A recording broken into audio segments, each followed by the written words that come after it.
Welcome to the Marigold Standard, your weekly audio source of all things Dream Star fighting Marigold.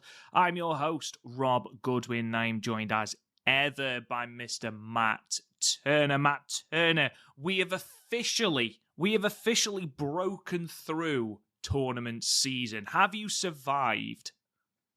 I did not only survive, I thrived. I think I came out, but I know I came out better going out of the tournament than I did going in, because obviously with the Stardom cast, we had the 5-star Grand Prix that I believe the last day turned into the very first day of the Marigold's Dream Star, which we'll get into. And before that, obviously, we don't cover New Japan, but I know me and you, we do watch a lot of the New Japan stuff. So we literally went from G1 to 5-star to Dream Star. Rob, every single one of these tournaments was great. The G1, in my opinion, I didn't see all of it. I saw maybe 75% of it. It's been the best G1 since COVID, probably the last 5 or 6 years. The 5-star Grand Prix, in my opinion, probably the second best one. I think it was just edges out 2021, but I like the 2022 as my favorite. So it's probably like 2 for me. And as far as the Dream Star goes, you'll probably agree with me, partner. This is the best Dream Star Grand Prix tournament that Marigold has ever done, my friend. Yes, I think it's probably up there. As it's certainly, if not the best, it's 1A or 1B personally. No, it's been a great time, hasn't it? With all the 5-star, I think the way they did that this year was fantastic. The Dream Star has been brilliant. There's been some real breakout performances that we're going to talk about a little bit later on when we give our own awards at the end of the show for the tournament. And yeah, it's just been a great time to be a wrestling fan, and certainly to be as a wrestling fan of Stardom and Marigold. However, before we kick into the things that we're going to be talking about today, the most important thing is, I believe that there was a fairly important birthday in the Turner household yesterday. How did that go? Not only was the birthday, it was the anniversary of the greatest day ever in my life, literally to the point, Robbie, you've known me for 3 years or so, and our listeners that have listened to me know that I tend to be a pretty positive person, and I live by bad days don't exist, because on October 2nd, 2004, I got to realize 2 of my dreams. Number one, I got to wrestle, for my opinion, at that time, the greatest pure wrestling company of all time in one, Ring of Honor. And then earlier on that day, my daughter Lily was born. So I became a dad, and I wrestled for, at that time, what I thought was the greatest pure wrestling company in Ring of Honor. I'll tell you a quick little story about my Ring of Honor debut. Myself and Shane Hagedorn, who friend of the show and all-around good dude, and a friend that you met during WrestleMania weekend. Me and him got beat up by the Carnage Crew. I don't think I landed a punch. We got beat up by the Carnage Crew. I took chops after chops. The finish of the match was a top rope spike pile driver. Yes, if you're keeping score at home, I'm a dad for about 5 hours, and I took a top rope spike pile driver. We were on the pre-show of a show called Midnight Express Reunion, where all 4 members of the Midnight Express, Jim Cornette, Dennis Condrey, Sweet Stan Lane, and beautiful Bobby Eaton, were reuniting on that show. After I got carried to the back, because again, I took a top rope pile driver, the first people to greet us and after the curtain wasn't our trainer, CM Punk, even though he talked to us afterwards. Wasn't somebody that helped us out along the way and won Samoa Joe, which he did talk to us afterwards. And obviously, Punk and Joe have been very instrumental in my career. But it was all 4 members of the Midnight Express. Again, Cornette, Stan Lane, Bobby Eaton, Dennis Condrey, and they said, what a great job that we did. So what a great day that was for me. Again, the greatest day ever in my life, probably never be topped. As great as that was, though, no, the birth of my daughter was obviously the best thing that ever happened to me. We had a great birthday. We went and picked Lily up, myself and my wife, Amber, and then we took her to her favorite pizza place called Sabatini's, my favorite pizza place as well. Me and my dad had an adult beverage, and the 5 of us sat there and we ate some really good pizza. And then we did cakes and gifts over my parents' house, which my best friend Jeff, who is Lily's goddaughter, he joined us as well. And then Amber made a delicious homemade dessert. It was like a pumpkin cheesecake drizzled with caramel topping. And then she literally took fresh walnuts and then crushed them and then sprinkled them on top. So needless to say, Rob Goodwin, between the giant beer that I had, about the 8 pieces of pizza I had, and that giant pumpkin cheesecake that Amber made, I was very tired. But then, we dropped Lily off on our way home, and then we drove the hour home. And I came home and I turned on the TV, and Danielson versus Okada just started. And I was like, wow, what a great way to end this day. A lockup happened, Rob, and the next thing I know, an hour later, Amber was taking me to bed. So I was so excited to see Danielson versus Okada. And even she looked at me, she's like, you had a long day with the driving and the work. It was a long day. And then you ate all that pizza. You had 2 beers with your dad and Jeff, and then you had that dessert, and then an hour drive back. There's no way you're staying up for this. I said, it's Danielson and Okada. I'll stay up for it. Yeah, it was a lockup. And the next thing I know, it was 10:30, which is AEW stops around 10 o'clock my time. So I was like, oh, so I got to go back and watch this loaded AEW show. But Lily's birthday was absolutely fantastic. And, it's always good spending time with my family, especially on Lily's birthday. And of course, the anniversary of the greatest day in the history of my life, my friend. And the reason why bad days don't exist. I can honestly say I've not had a bad day in 20 years, brother. So I am fantastic. How's everything on your end? Yeah, can't complain, my friend. Can't complain. I must admit, when you said it's the anniversary of one of my favourite things, I was like, I'm sure the Phantom Menace didn't come out then. But it was 99, wasn't it? Oh, of course, yeah. Silly me. Yeah, everything's going all right, my man. Everything's going all right. I'm looking forward to talking Marigold. There's lots to talk about. Of course, we record the Stardom cast early for 1 week, and the entire fandom melts down because of something that happened at the Korakuen show, which we're going to be talking about very, very shortly. But yes, everything else is golden, my friend. Shall we delve into some news then before we talk about the finals of the Dream Star Grand Prix? Because there's actually a couple of bits that I want to talk to you about, Matt. And obviously the first is the Stardom debut. Do we call it that? The Stardom debut of Clark Connors, obviously more famously known as part of the Bullet Club War Dogs from New Japan. During the semi-main, I believe, of the Korakuen Hall show, he appeared whilst Tekla was shaking hands with Natsupoi and speared Natsupoi. This comes obviously after Tekla has been spending the last week or so being really creepy with how nice she's being to Natsupoi.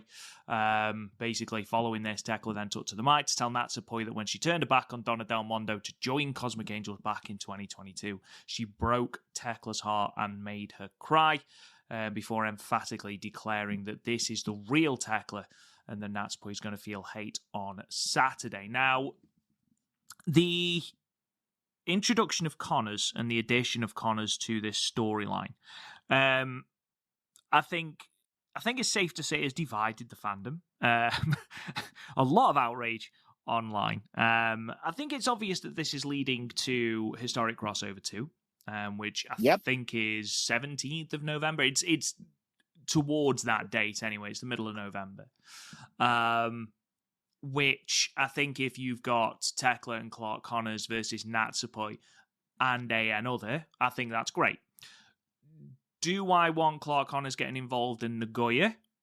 No, not necessarily. Is there a tremendous amount of heat now on Tekla? Yes. Could we have got that heat another way? Yes, possibly. I think if Natsupoi loses on Saturday, this is a very different conversation we need to be having. However, if this is to build the heat up for Tekla so that she, Natsupoi can overcome the odds, I think it's fine. I'm not terribly offended by it. However, if Tekla uses Clark Connors to win, I'm not entirely sure I'm a fan of that, Matt. Rob, I loved this segment, and I know it's divided. I want to say 75% of the people that I talked to liked it. 25%, believe it or not, went completely overboard. I'm not watching Stardom anymore. I was so excited for the English commentary on the pay-per-view. I'm not getting it, which I generally feel bad for you if that's what you're going to do, because you're going to miss a great show. I understand maybe a little bit why people are upset, but folks, let's calm down. Calm down. What did this do? 1, it built more heat on Tekla. 2, you furthered the story that happened 2 years ago with Natsupoi turning on Donald Del Mondo and joining Cosmic Angels, which Tekla in a phenomenal promo delivered. 3, we understood where Tekla was going with this. She was so overly nice to Natsupoi over the last few weeks. And I kind of figured it would be one of a few things. And I said on the Stardom cast the last actually 2 weeks that I think Tekla's doing this so Natsupoi has her guard down, that they're going to have an actual, clean wrestling match. And that's what happened. Natsupoi, the whole storyline, this whole psychology here, folks, is for Natsupoi to have her guard down so Tekla can strike at Natsupoi. And she did it with Clark Connors. And if you watch Tekla in these promos that she's been doing, going to the ring, she was wearing a Bullet Club War Dogs jersey. Mm-hmm. Now, not very much like the jerseys, the Marigold jerseys that we want shipped to the United States.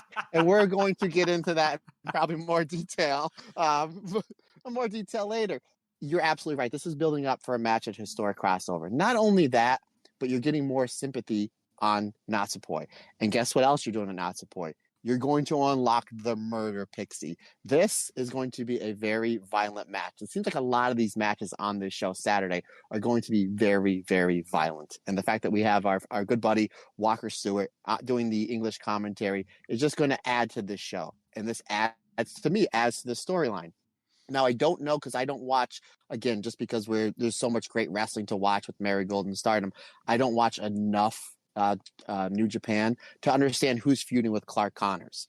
My guess is this Saturday in Nagoya, Clark Connors is going to interfere. Whoever Natsupoi is going to be teaming with at Historic Crossover, they're going to be the one to basically take Clark Connors out of this match. And then Natsupoi will kind of ramp back up and then hit a whole bunch of big moves and then get the win. That's the way that I would book it. That's the way it's looking like it's going. I don't think that Tekla is going to win this match. I don't. I think this is because, again, you're getting more sympathy on Natsupoi, who everybody loves. And again, now we've unlocked the Murder Pixie going into this match. So it makes a really intriguing match that much more intriguing. And the fact that you're kind of setting the stages for one of your first big matches at Historic Crossover. That's what I think is going to happen. Did I mind the angle? No, I did not mind it. I absolutely loved it. Because if you go back and watch it, and some people just watch the clip, right? If that's what you did, go and watch the whole thing, because what Tekla did where she did not want to get the bat from Momo Watanabe, which I kind of have a theory there, and I want to volley back to you, partner, in just a minute. She didn't want the bat from Momo Watanabe because she wanted to wrestle a clean match. And then about a minute and a half later, Clark Connors comes in and hits the spear. And when he does, the crowd boos. There's heat, and it's the right heat. I enjoyed the segment. I thought it was great. Again, it puts more heat, good heat on Tekla. It gets more babyface sympathy behind Natsupoi.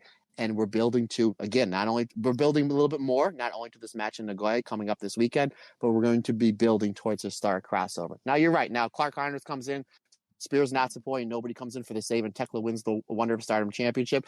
Then okay. Then I'll be a little bit more on the upset side, which we'll talk about when we review this show next week on the Stardom Cast. I just don't think that's going to happen. And again, I'm really, really interested in where they're going with this. But now the thing with Momo Watanabe, is that something now where it's just like, wait a minute, I tried to offer you something that was going to help you win, and you said no, but then you had Clark Connors, who you're buddy with, help you win the match.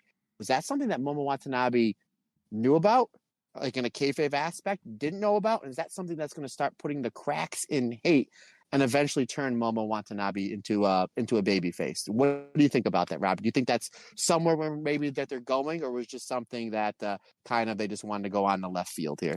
Well, I think most importantly, Matt, the person that will come and make the save for Natsupoi, there's only really one person for the job, and that, of course, is the human Cadillac, Dorian DeVille. Yes, yes. Now, will he be wearing a Marigold? Will he be wearing a jersey? That's what I wanted. And will Needs to be. Jersey be shipped to the United States? Needs to be. He'll be queuing up in Vegas.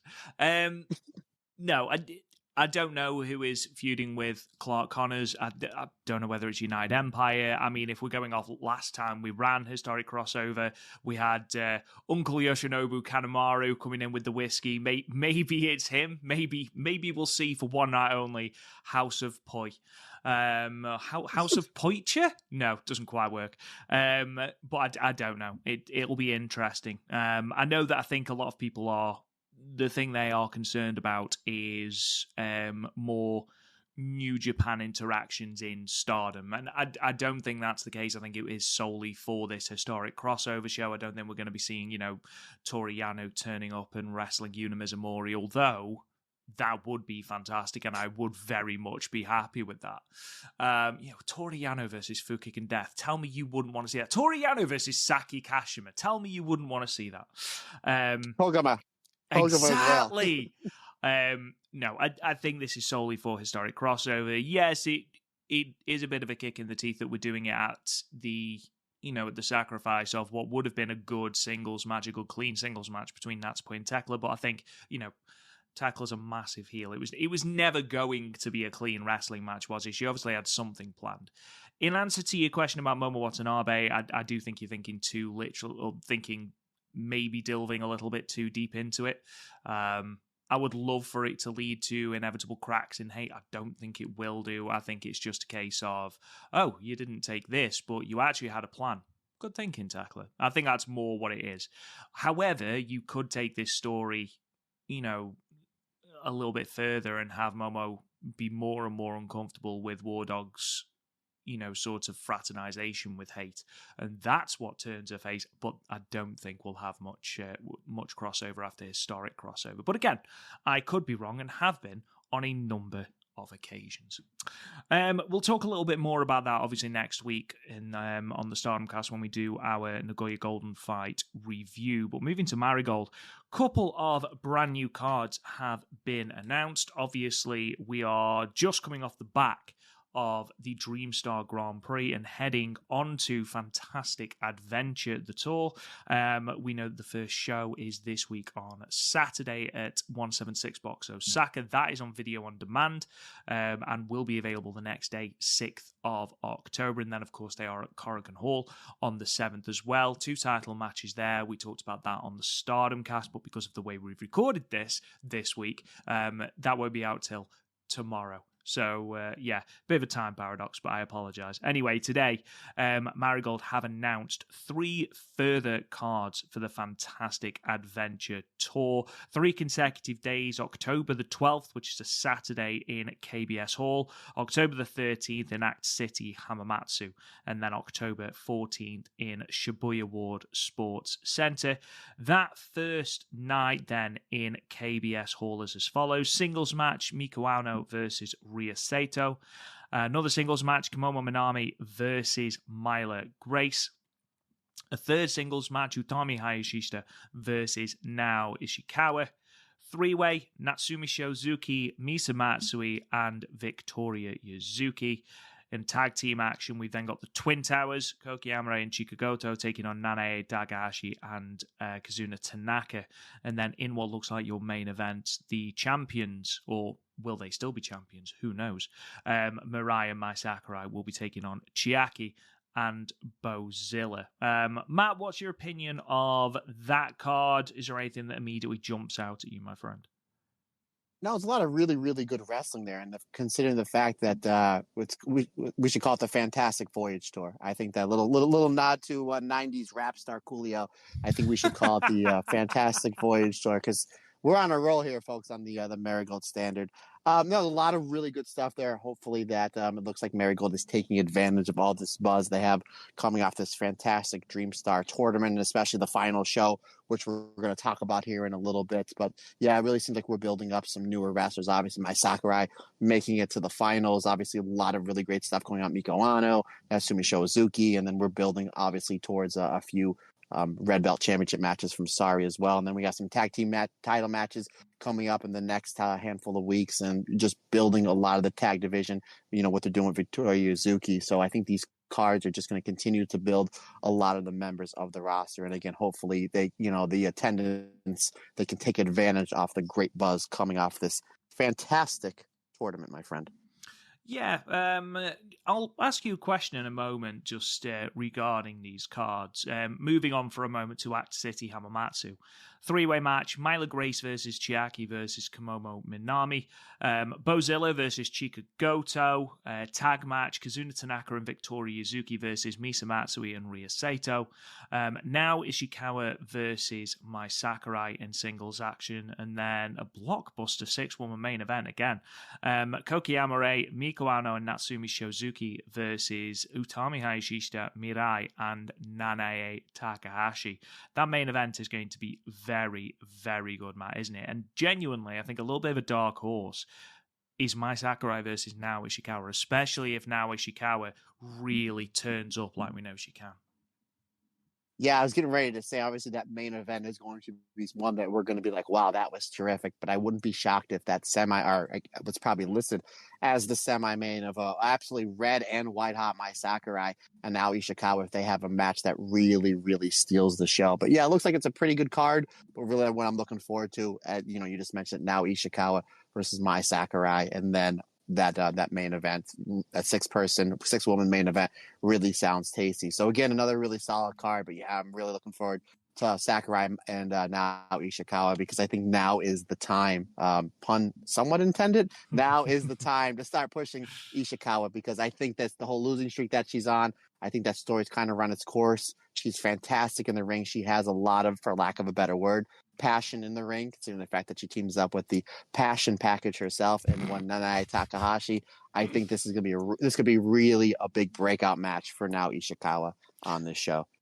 And then moving on to the show in Shibuya Sports Center, we open with a singles match, Kazuna Tanaka versus Naoya Ishikawa.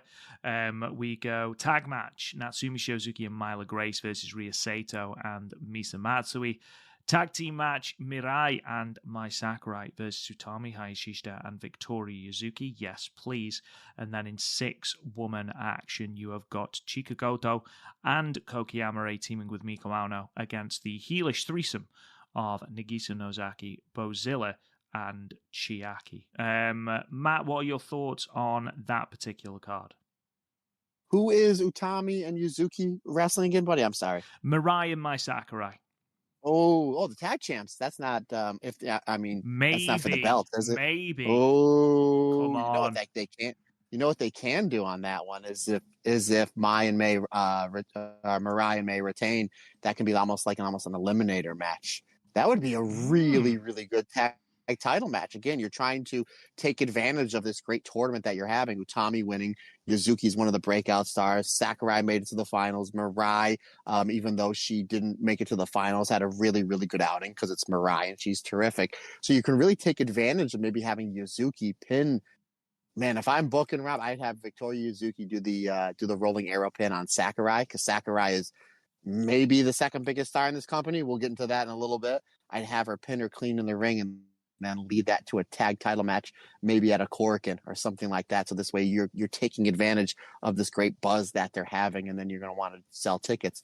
That's a possibility. And then you have that main event where it's just going to be an easy story to tell. You have a lot of great fiery baby faces against three big heels, where you're going to see like a lot of, interesting heat and some distraction and some bending of the rules and some breaking of the rules, only for the baby faces, especially like Miko Ano and Koki Amore, to come back and just hit somebody with some blitzing styles of kicks. So yeah, again, another great card, but what I'm looking forward to is those two tag matches, the straight up tag match, and then the 6-person where you have the pure baby faces versus the pure heels.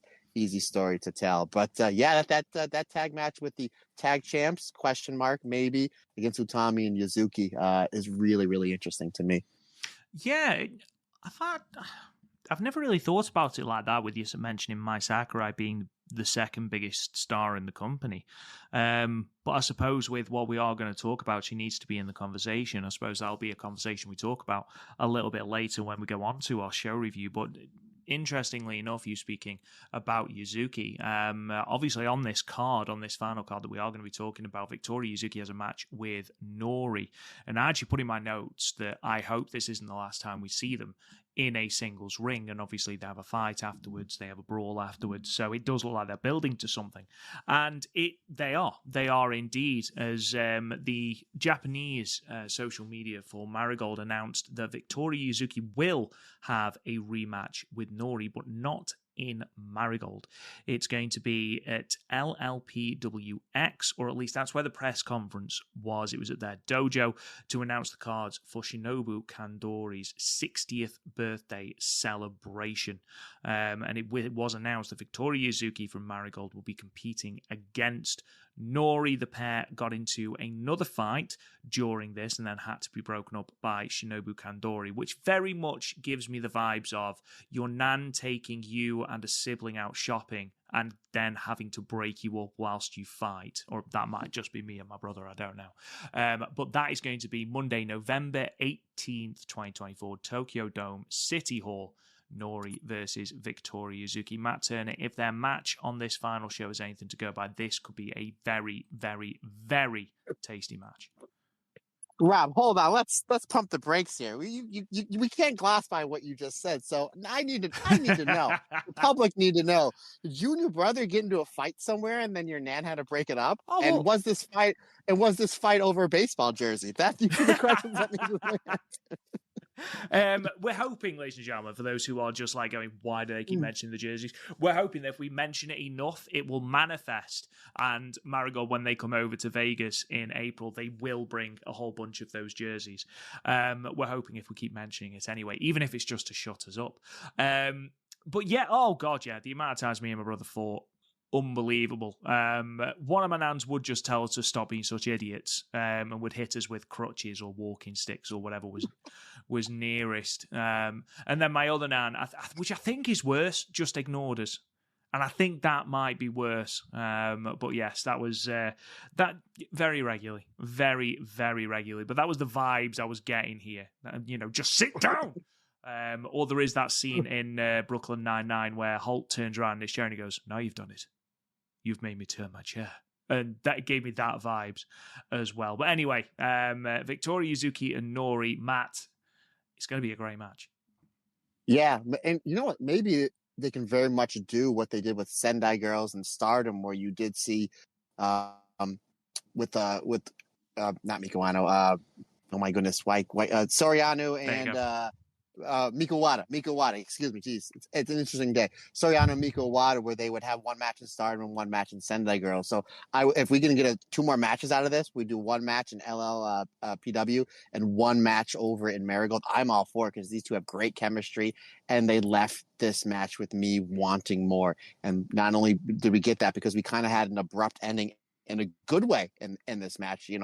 That's just the genius of Victoria Yuzuki. But then after the bell, the match was over, but the fight sure was not, as Nori and Yuzuki went at each other. So there's a lot of steam behind these two. And the fact that on Kandori's birthday, we're having this great match, and then maybe Nori gets the win here, or maybe Yuzuki gets the win, and it's an embarrassment for Kandori's student, Nori, that she lost, and she comes over to Marigold and challenges Victoria Yuzuki to get her win back.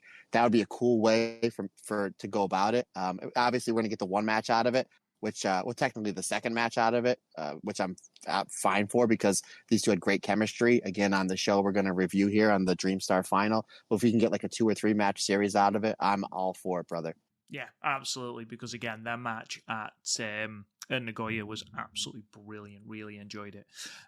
Just thinking again, post Dream Star, we have the Fantastic Adventure Tour, but following that, we have the Winter Wonderful Fight 2024 Tour. Now that starts on the 14th of November in Korakuen Hall on Thursday. We did talk again on the Stardom cast about Marigold running what is called the Countdown Live 2024-2025, which is their New Year's Eve show, which is going to be obviously December 31st in Shinjuku Face at 10 p.m. But they have announced the first raft of dates for that tour. So the dates are as follows. As I mentioned, that Thursday night Korakuen Hall show, November 23rd, which is a Saturday, Utsunomiya Cultural Hall.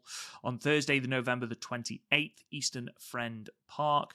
December the 7th, which is a Saturday, Osaka 176 box. Sunday, December 8th at Tahari General Gymnasium. Friday, December 13th in Shinjuku face Friday the 20th of December in Sendai Pit, Saturday the 21st of December in Yamagata Big Wing, and then Boxing Day, December 26th, Thursday, December 26th, in Korakuen Hall once again. So, Matt, another raft of dates announced. It does say underneath that additional dates will be announced at a later date, so expect more dates to be added to the Winter Wonderful Fight Tour. But 2 more Korakuens, my friend, and Marigold going into the new year in style. Rob, you know me pretty well. You know I love the holiday season for a whole bunch of things. I love Christmas. I love the terrible Hallmark movies. I love Christmas carols. I love being around family. The fact that we're getting all these great shows just adds to it. Obviously, we're going to have, on the Stardom side, you're going to have Wrestle Dynasty with New Japan. You're going to have Wrestle Kingdom on the 29th, a few days after Christmas there in December. You're going to have a Sumo Hall for Dream Queendom. And now we're getting a whole bunch of shows from our friends over at Marigold. It really is the most wonderful time of the year, brother. And really, this is a great way for them to lead into that big world of, not World of Stardom, but World of Marigold red belt match that they have coming up on the 3rd. So it looks like that Marigold is doing a great job taking advantage of the holiday season just to build up to that big show they have coming up on the 3rd of January. Yeah, and I will apologise now because the chances of me calling it the Winter Wonderland Tour are very, very high. So I apologise in advance. I am perfectly aware that that's not the name of it, but unfortunately, that is what I read, and that's what I've got in my head right now. So that is what I will end up calling it. So, Rob, Winter Wonderland is my favorite Christmas carol. So once again, my man, we're on the same page. There you go, brother. There you go. I suppose we should probably start talking about this show then, shouldn't we? And obviously, Night 8 of the Dream Star Grand Prix. The finals saw us in Nagoya International Conference Hall in Aichi, to be precise. The 3rd time they've run the venue in their short history. 685 is the announced attendance, which is too short of their record at the venue. They drew 687 in June as part of the Grand Opening Wars Tour, but it far outstrips their last outing when they only drew 472 people as part of the Summer Gold Shine Tour in July. So a decent enough number for Marigold in that respect. And Matt, huge implications of this card. So let me set the scene for you before we get into this. So Utami Hayashishita, at the moment, there is only 3 people from Dream League that can progress, and there are only 4 people who can progress from Star League. So Utami Hayashishita is in the strongest position in Dream League. A win for her against Koki Amare guarantees her a spot in the Dream Star final. Doesn't matter what else happens. Koki Amare needs to beat Utami and hope that Nori drops points against Victoria Yuzuki, whether that is a win for Yuzuki or a draw for Yuzuki.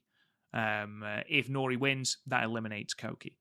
Nori, who I've just spoken about, needs to beat Victoria Yuzuki and hope for either an Utami Hayashishita win or a draw against Koki Amare. So that's where Dream League sits. In terms of Star League, it's Sari who is in the strongest position, where she just needs to beat Bozilla. I say just. That guarantees her a spot. That's all you got to do. Just beat Bozilla. Just beat Bozilla, who now apparently breathes goddamn fire. Guarantees her a spot in the Dream Star final. Mai Sakurai is also in the running. She needs to beat Misa Matsui and hope that Bozilla defeats Sari. Nanae Takahashi and Bozilla is a little bit more complex. So Nanae Takahashi needs to beat Miku Ano, and she needs to hope that Bozilla beats Sari, and she needs Mai Sakurai to drop points against Misa Matsui. If Mai Sakurai wins, Nanae Takahashi is eliminated, and Bozilla is eliminated. Bozilla, who is the last person capable of qualifying from Dream League, needs to beat Sari, and hope that Miku Ano defeats Nanae Takahashi, and hopes that Misa Matsui can beat Mai Sakurai. A draw between Misa Matsui and Mai Sakurai won't be enough because obviously Mai Sakurai has the tie-break win over Bozilla. Has everyone got that? Good. Clear as mud. But there we are, ladies and gentlemen. That is the scene that is set for this tournament final. And Matt, we'll just get into it match by match. Let's start with the opening three-way. Myla Grace defeating Nao Ishikawa and Komomo Minami. After Myla Grace super kicks Komomo Minami out of her own pinfall and steals the pinfall over Nao Ishikawa in 5 minutes and 42 seconds. What did you think of this? Solid enough opener. Obviously, I think everybody's just anticipating getting to the Dream Star, the final night, this packed night. And again, just great wrestling action. But Myla Grace, it looked like that her and Nao Ishikawa were kind of like buddies. Like I think it was the last Corkin show where they had like the same hairdo or whatever, only for Myla Grace to now look like she turned full heel on poor Nao Ishikawa. Nao Ishikawa she took Myla Grace by her word, and Myla took advantage of poor Nao Ishikawa. So solid enough match, 3.25 stars. But I think what this is going to do is you're going to start building a storyline with Nao Ishikawa and Myla Grace. So now we're giving some of the mid-card wrestlers something to do as we're going into this fantastic Voyage tour, or the Winter Wonderland tour, Rob. We're calling it whatever we want over here.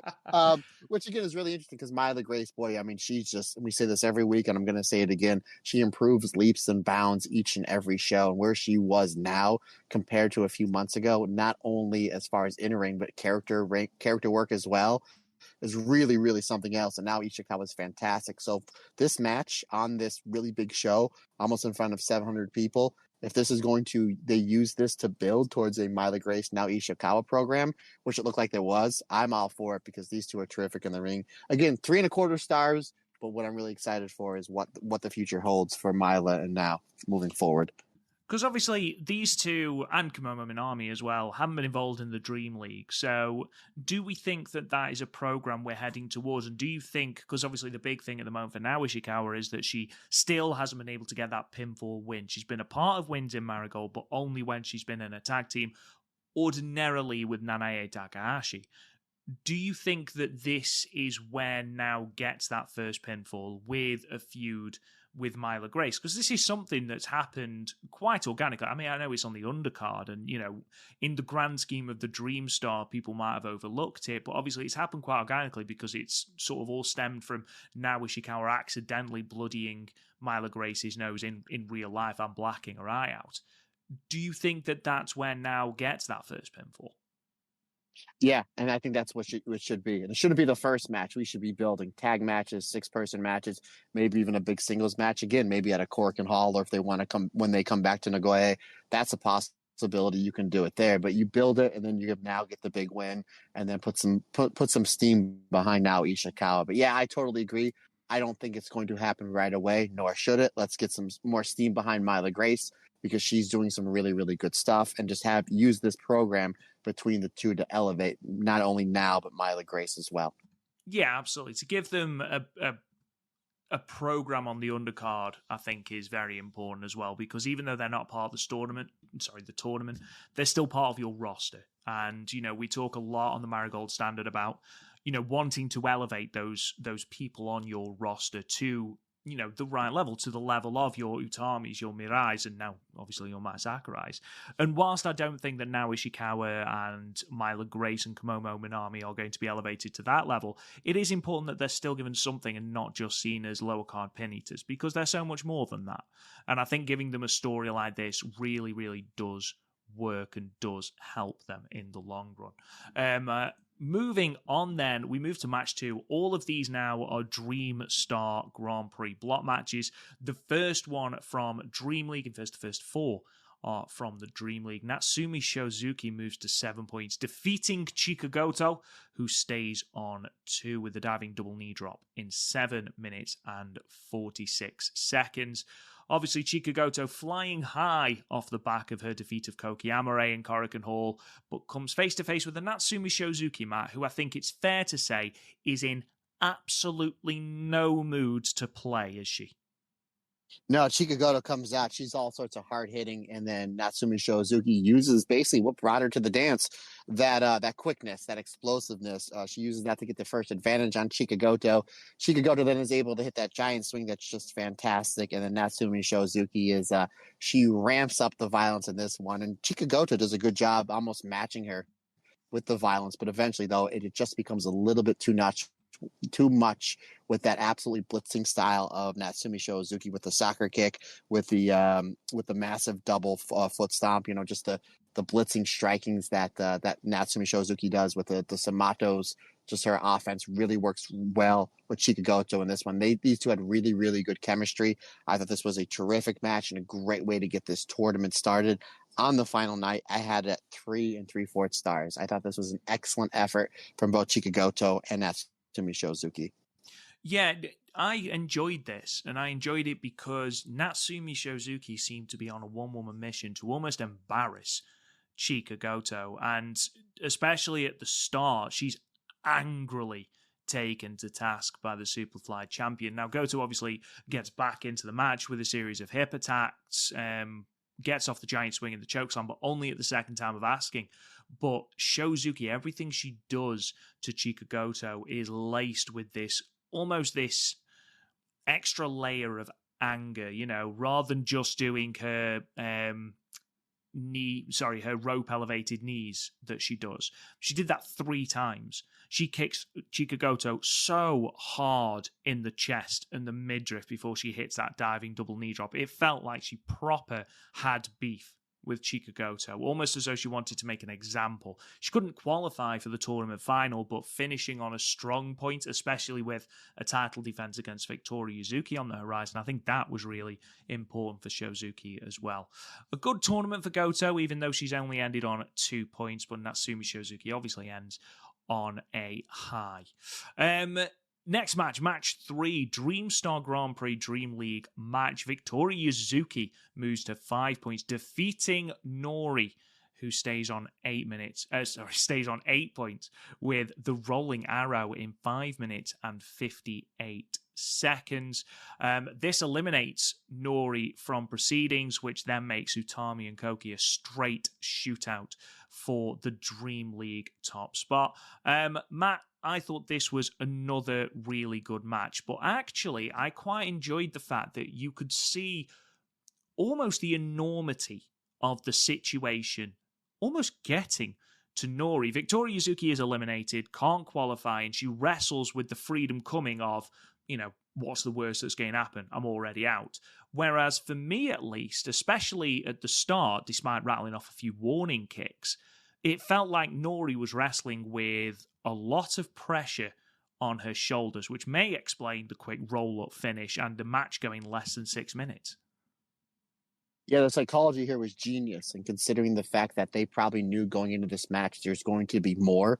Again, we talked about it just a little bit ago with the press conference and the Kandori birthday show, that we can't give everything in this match. One, it's the 3rd match of the show. Obviously, there's going to be bigger things happening in the show with Utami and Mai Sakurai and Sari and Bozilla. So let's just give just a little taste, and then we'll bring it back at another stage, which, again, less than 6 minutes. You're absolutely right. You did have Nori come off this, come into this match with just absolutely blitzing power, blitzing speed, and just, with what she does best is that striking, that MMA style. But then after that, like, Victoria Yuzuki is able to weather the storm and then kind of apply her game plan. And then, yeah, you're absolutely right. She catches Nori out of nowhere with a rolling arrow for the 3 count. And then we have the pull apart brawl afterwards, where after you're watching that, like, that was good. I would like to see more because they planted the seeds for more and we're getting more. So again, a great job with this match. I had it 3 3/4 stars. Victoria Yuzuki gets a big win over somebody that, again, we'll talk about at the end, is my breakout performer of this tournament in Nori, and somebody that I want to see more in Marigold, because she worked very well with every single wrestler that she worked with. So now that we have Victoria Yuzuki doing something after this tournament, fingers crossed, we have Nori coming back for a few shows in Marigold. Great match that's going to set up more down the line for both these wrestlers. Again, 3 3/4 stars for me. Yeah, that's the thing with running these huge cards. We saw it with the 5-star Grand Prix where, we had every single block match. some matches are needed to be sacrificed for time constraints. And obviously we have a 15-minute time limit draw because this is a tournament booked by Rossi Vice. And that is a fantastic match, but obviously there you need to start making cuts somewhere else. And this is one of the matches that needed to be cut down a little bit, but ultimately I think the cutting of the time worked really well with the story they were trying to tell. I think when they wrestle at Shinobu Kandori's 60th birthday celebrations, I think you are going to see a lot more free-flowing Nori and a lot more violent Nori, because Yuzuki was quite easily able to avoid those kicks that were so dangerous throughout the rest of the league phase. So I'm interested and I'm really intrigued to see what happens in that match and see the difference in the wrestling style from Nori as well.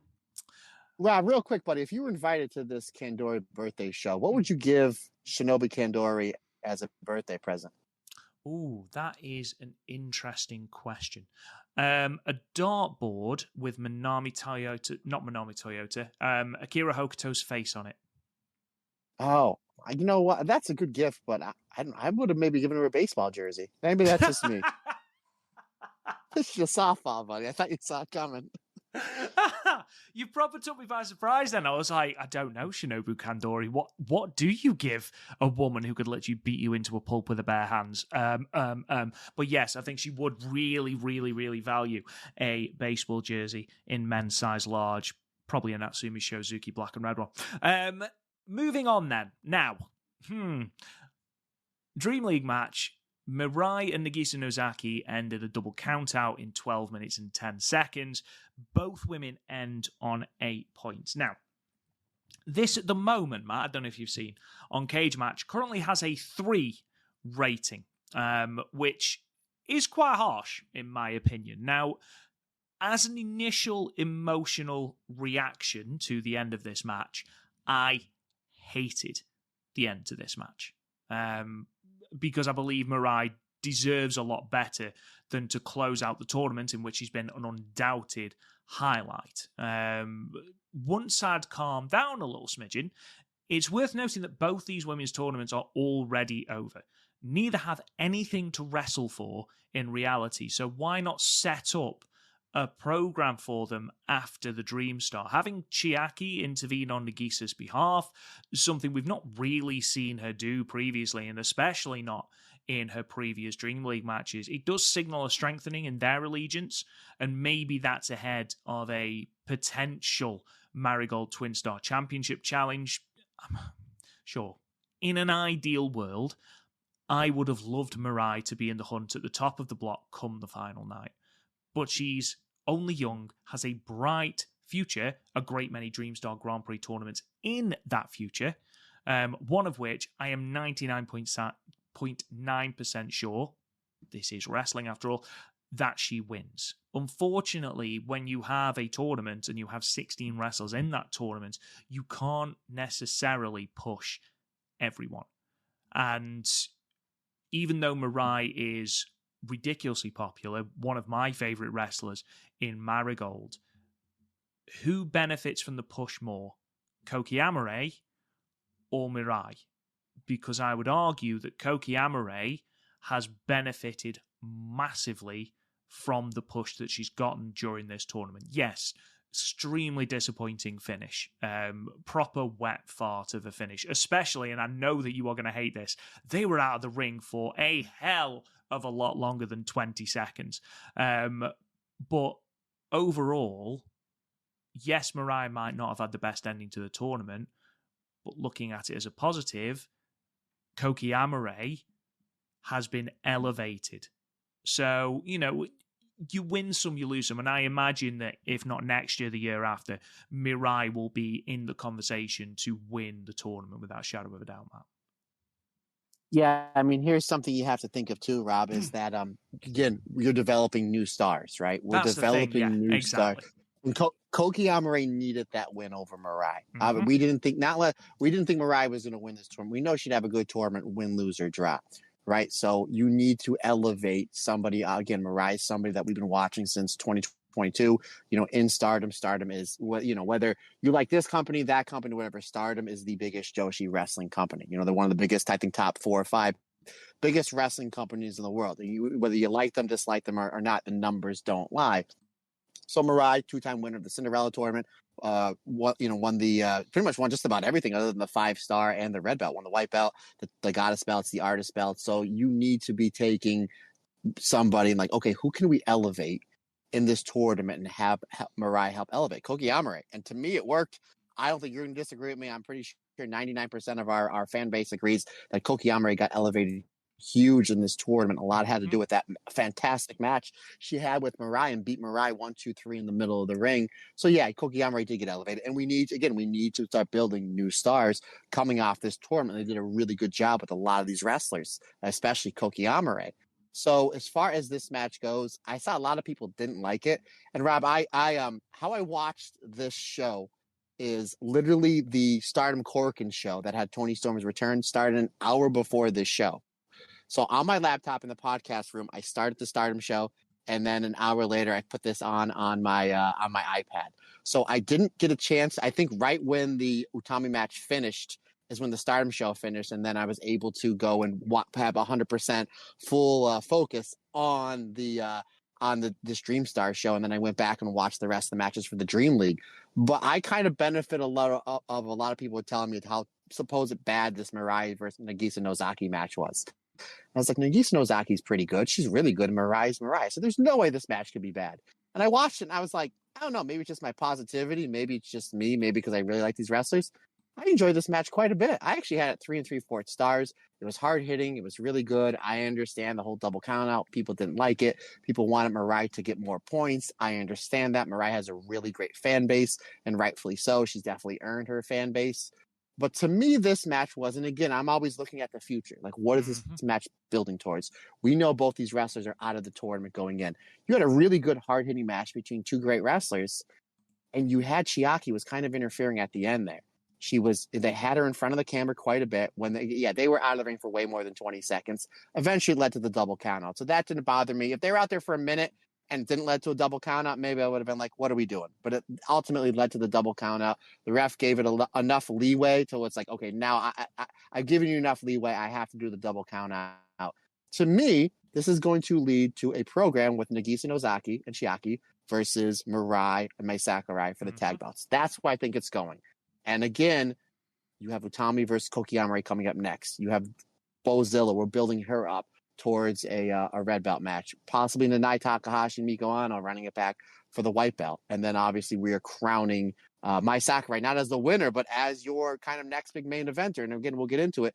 And you're crowning Utami Hayashishita as the inaugural winner of this tournament. So ultimately this match, in my opinion, and I could be wrong, I think they're just building to a tag team title program with the two big heels against two baby faces that everybody loves. Again, 3 3/4 stars. Would I love to see Mirai hit a giant lariat and get the 1, 2, 3 in the middle of the ring? Absolutely. But ultimately, this match, in my opinion, is just building to seeds toward a tag team title match. And I'm hoping that's the way it goes. Yeah, I'm in complete agreement with you. I didn't rate it quite as highly as you, but before that double count out, these two women absolutely battered each other in the ring. I mean, within like a minute, I think Nagisa Nozaki did the normal answer. So, yeah, the finish, I don't think the finish was executed perfectly. I feel like there wasn't quite the heat they were expecting for the finish. However, as I said before, I'm in complete agreement with you, Matt. I think we are looking to the future. A Mirai win would be great, but ultimately, with everything else that happens on this card, people are going to forget it almost instantly. However, now you have a build and a legitimate reason for Nagisa Nozaki and CHIAKI to challenge for those twin star championships, which, is really important. Again, you've got to consider the whole roster, not just a single star. And again, Mirai is great. I wholeheartedly believe that Mirai will be winning the tournament in the next 2 years without a shadow of a doubt, and should be. But there we are. Moving on then to what would ultimately become the final of the Dream League, the block final, with Nori losing earlier on in the night. Utami Hayashishita moved to 10 points, defeating Koki Amare, who stays on 8 points, with the German suplex in 9 minutes and 3 seconds, winning the block. Matt, yes, Utami wins. Yes, Utami progresses on to the final, as she should do. But I think it's fair to say that this tournament has been, hyperbole aside, transformational for Koki. I mean, though she's not quite in the same league as, pardon the pun, as Utami or Mirai, I think her push in this Dream Star is definitive proof that she can hang with the best. And I think this is very much a launching pad for her to attack the last part of 2024. Rob, you just say pardon the pun, she isn't in the same league as Utami? Yes. Would you be saying that she would be dreaming if she was in the same league as Utami? Would you say that if she beat Utami that she would be a star? Dream Star. How many more have you got? As many baseball jerseys as I have in my closet. Anyway, I think that might be 2. Anyway, this was a great match, and ultimately, once we knew where we were going, we kind of figured when we previewed the show that it's going to come down to a shootout between Koki Amare and Utami Hayashishita, which again, just the fact that Koki Amare is 1 win away of making the finals, considering the fact that, again, to us 5-6 months ago, because we didn't know who Koki Amare was, and we're just absolutely enthralled what a great wrestler is. She is not only as a singles wrestler, but obviously as a tag wrestler with Chikagoto. It's just great because she took advantage of the situation. Marigold put a lot of stock in her, and her stock went up. I mean, they literally gave her the ball and she scored 10 touchdowns, and that was absolutely terrific. We knew going into this match that especially this was a shootout for the winner to win the Dream League, more than likely it was going to be Utami, right? Because it's Utami Hayashishita. We also know, considering the fact that I think between me and you, we've seen every one of Utami's matches ever, that Utami does a great job of taking somebody in the middle of the card or even the top of the middle of the card and bringing them up to Utami's level, which is saying something because Utami is one of the best wrestlers of the world, regardless of gender. And that's what she does here. She literally takes Koki Amare in a big spot here and makes Koki Amare look better than almost she ever has. I think I like the Mirai match. She had just a little bit better, but this one is up there as well. And this is something you can kind of take a step back, that if Utami does win the red belt at the beginning of the year, which I think she's going to, and that's the smart play to do, that at that point, Koki Amare, you're going to be building her up another 3, 4, 5 months where you can have a V1, a V2, a V3, or V4. I would love to see Koki Amare and Utami Hayashishita run it back somewhere 20 some odd minutes in 6 or 7 months, maybe at the main event of a Korakuen show with the red belt on the line. I think that's an easy way to go about it because of how great Utami is and Koki Amare constantly getting better. And if we're constantly building up Koki Amare like we did in this tournament, it's only going to make bigger business for Marigold. So great match. Again, I think this is just kind of a little bit of a teaser of what we might be getting for in the next year, 2 years, 3 years with a series of matches in Koki Amare. Again, maybe I'm just wishfully thinking because I thought they were terrific. Koki Amare, she rose up to the occasion, and Utami made sure that she was with her every step of the way, which is just the showing of a true professional that Utami Hayashishita was. Terrific match. I had this match at 4 stars. This was a great way for Koki Amare to end a breakout performance for herself in this Dream Star tournament. Yeah, I gave it 3 3/4. And I'm going to be showering praise on Utami Hayashishita during the finals, but I just wanted to, get across just how good Koki's been in this tournament, especially towards the end. Even in defeat to Chikagoto, I thought she still looked great. But yeah, a fantastic showing in the tournament. Unfortunately cut short, but it's a match that I think everyone thought that Utami was winning, especially after Nori was eliminated. With Dream League sorted, we move on to Star League, where Kazuna Tanaka, who is the only at this point remaining wrestler without a win in the tournament, goes on to defeat CHIAKI, both women on 2 points, with the Redream in 7 minutes and 13 seconds. Matt, a good match. Again, what I've liked about this is the fact that even though this is a match on the undercard with, perceivably very few stakes, I do like the fact that they've made a story of the fact that Kazuna Tanaka is wrestling to be to get that first win, so she's not known as the person who got 0 points in the inaugural tournament. I do like the fact that we are building these stories into these matches that aren't about the final spot. Right, if you remember last week, I was saying about how great of a tournament Kazuna Tanaka has having, even though she's eating a whole bunch of L's. And again, you can't push everybody. So it's like, yeah, I understand that. But like my main concern with Kazuna Tanaka was she's got this really cool finish that we kind of built up that everybody's kicking out of. And then I'm like, oh, I think it was the same day. I think we recorded and then like it was like 8 hours later this show happened. I was like, oh, how about that? The little thing I was kind of complaining about how we can improve on Kazuna Tanaka. She gets a win here with the Redream. Again, it's a really cool finish. They built it up on social media with her training in. I think it might have been her mom and her dad were showing like different ways to get into it or whatever, which I thought was great. And I was like, oh, here it is. She gets a win with the Redream. All right, terrific. We're on the right path here. What a fantastic young wrestler in Kazuna Tanaka. Again, this is an easy story to tell. CHIAKI is the heel, right? She's the bully heel. Kazuna Tanaka is the underdog babyface. Because CHIAKI comes in here, just bullies Tanaka. Bullies her. Eventually, Tanaka comes back with the kicks and the submissions, and just a really good back and forth towards the end. And then eventually, Kazuna Tanaka is able to pick the right spot to hit the Redream for the 3 count. Easy story to tell. Solid stuff. Again, not only does Kazuna Tanaka get a win, she gets a win with the Redream. Cool name. Cool finisher. 3.5 stars for me, my friend. Yeah, I can't believe you think that CHIAKI is the heel. Wow. But yeah, still choke slamming people on chairs. Which always since you brought it up, I was like every time I'm like, oh my god. She kicked the ref again. Like, it's one thing to blind the ref, but it's like she kicked the ref right in front. I just got done watching, just because me and Andy Head are going to be recording later, the Tony Storm World of Stardom Championship run. So again, I always reference Kagetsu. The way Kagetsu blinds the ref for certain things is absolutely genius. Like, if you kick the ref, it's one thing to pull the ref out and be like, I don't know, the ref might have slipped. Like, okay, I understand that. You know, when Clark Kent puts on the glasses, we don't know that it's Superman, it's Clark Kent, right? If that's the world we're living in, that's fine. When the ref gets pulled out in some of these matches and the heel that pulls them out, it's like, I don't know what happened. You didn't see me. If that's the world we're living in, fine. It's pro wrestling. It's a work. I get it. But like, when you blatantly kick the ref, like the ref clearly saw it. Like, figure out a different way to cheat or to get the ref out of the way. Again, just watch Kagetsu. Like, she's one of the best ever to do it, like ever in wrestling. Like, just watch Kagetsu. But yeah, she literally kicked the referee. And I'm sorry, Rob, that if you think I think CHIAKI's a heel, but if you hit the referee, to me, you're a heel. That's just me. Maybe that's the one time we difference in opinions. Wow.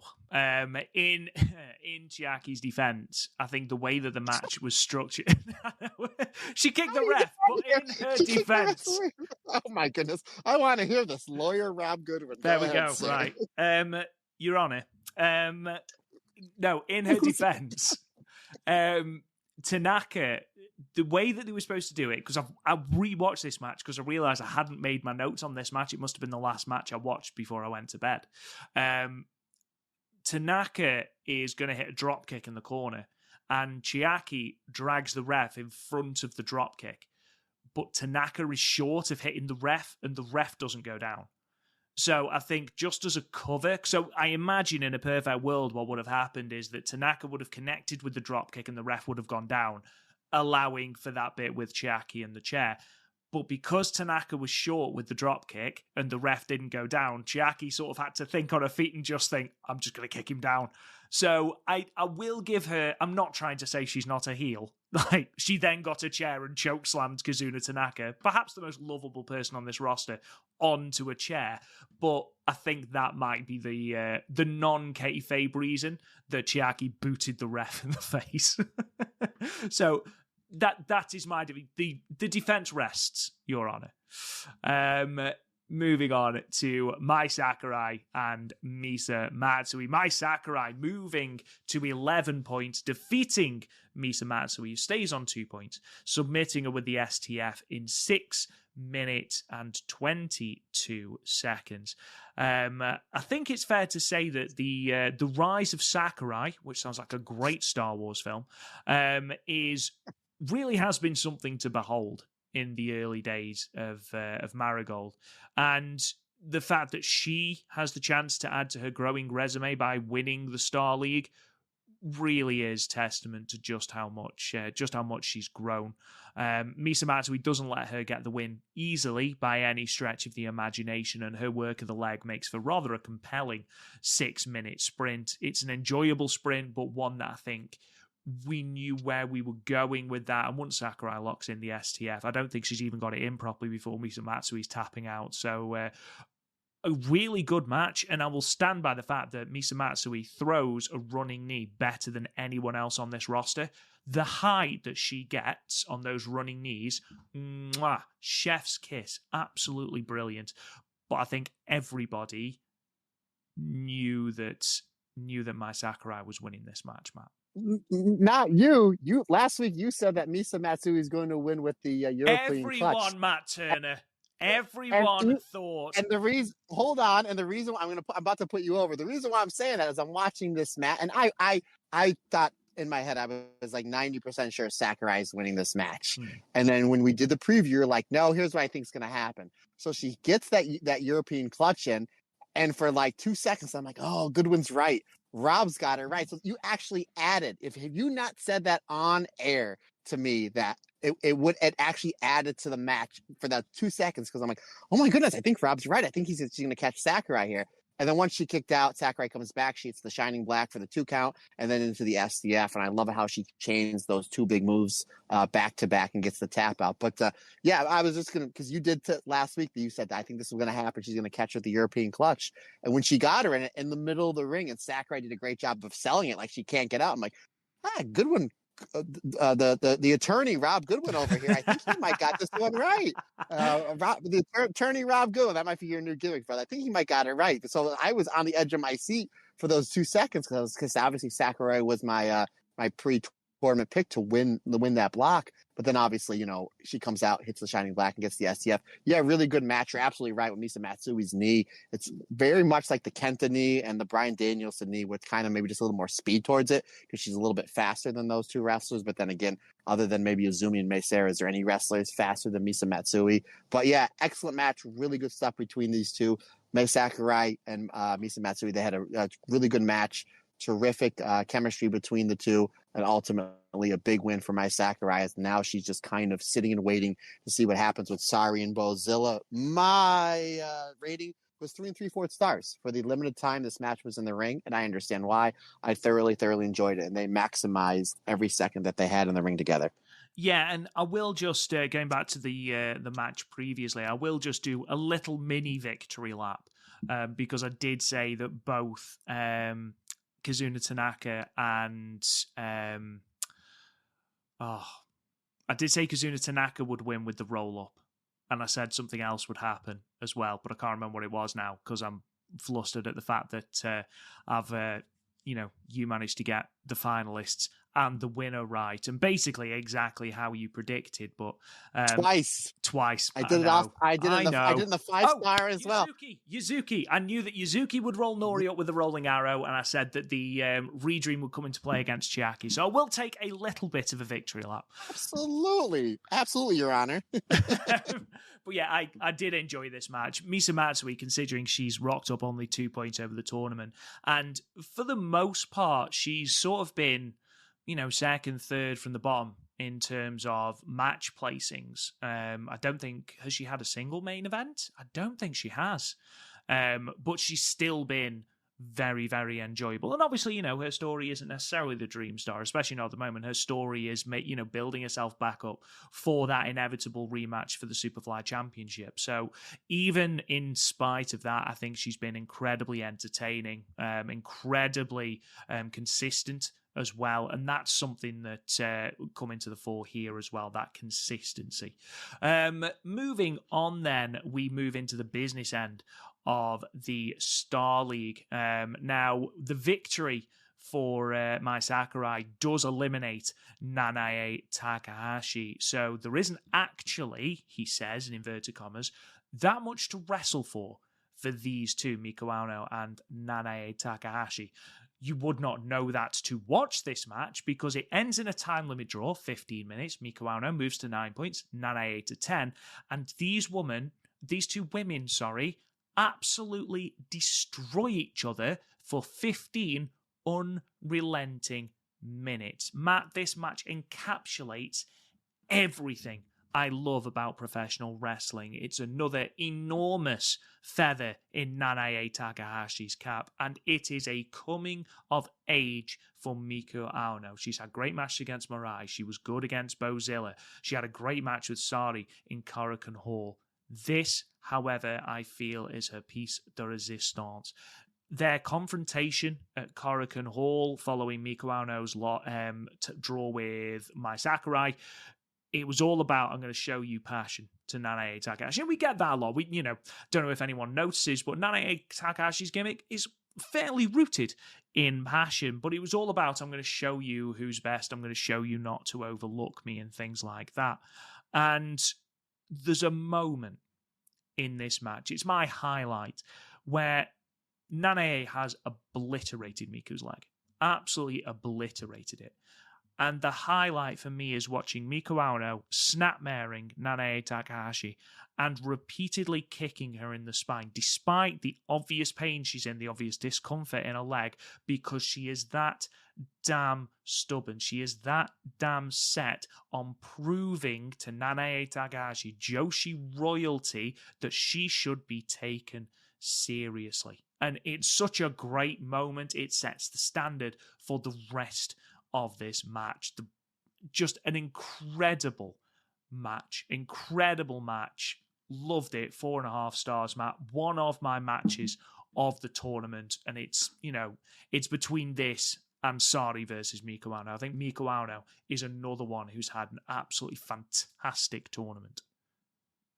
You said it set the standard, like the Marigold standard. It set the Marigold standard. Yeah. Love it. Yeah, this is my second favorite match on the show. And considering the fact this is one of my favorite shows in all of wrestling of all year, this goes to show you what a great match this was and what a tournament for the legend that can still go and Nanae Takahashi. This was terrific. And I mentioned last week, like, you have an opportunity here to make Miku Aono a star, getting a clean win over Nanae Takahashi. Because correct me if I'm wrong, the only person to beat her in the ring was Mai Sakurai, and that was because she passed out with the STF. I think, am I right on that one, partner? I think I am. You are correct, yeah.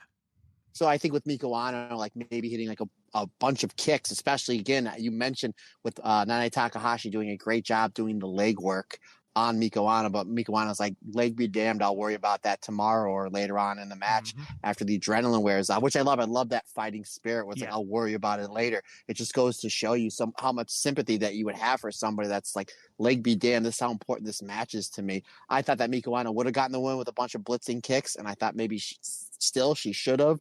Regardless how this match played out, I have no problem with. This was terrific. I totally agree. 4.5 stars, and considering the fact that again, after the bell rang, these two were still going at it. It looks like to me, Nanae Takahashi has 2 championship matches set. I think she's got one with Sari because of their time limit draw in Korakuen Hall in a phenomenal match, and this one as well.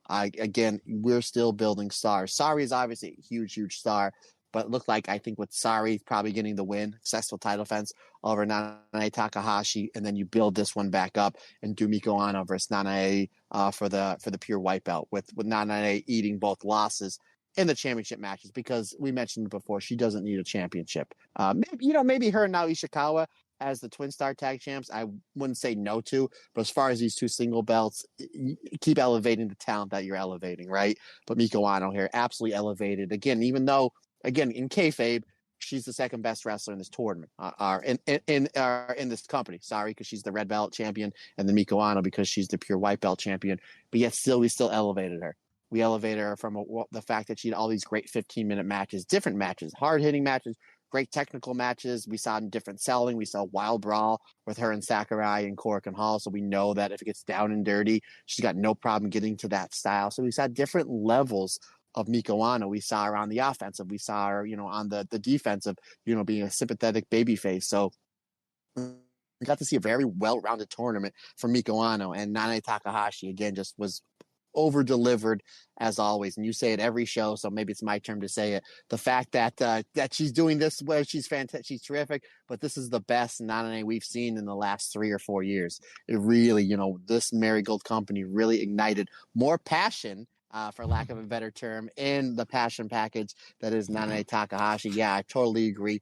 Great back and forth match. And considering the fact this went 15 minutes, and very much like the Sari match that went to a 15-minute time limit. You didn't feel like it went 15 minutes, and you felt like you wanted more, which I think would be a great way for Nanae to get some title matches. The fact that it went 15 minutes, let's see more in title matches. And I think title matches at Marigold, I think, are 30 minutes. So you can go the 20, 21, 22, 23 minutes in the rematches that we saw in this tournament. Yeah, 4.5 stars for me, buddy. Absolutely love this match. Terrific stuff between these two. And again, I'm hoping this is not the last we see of Nanae versus Miko Ano.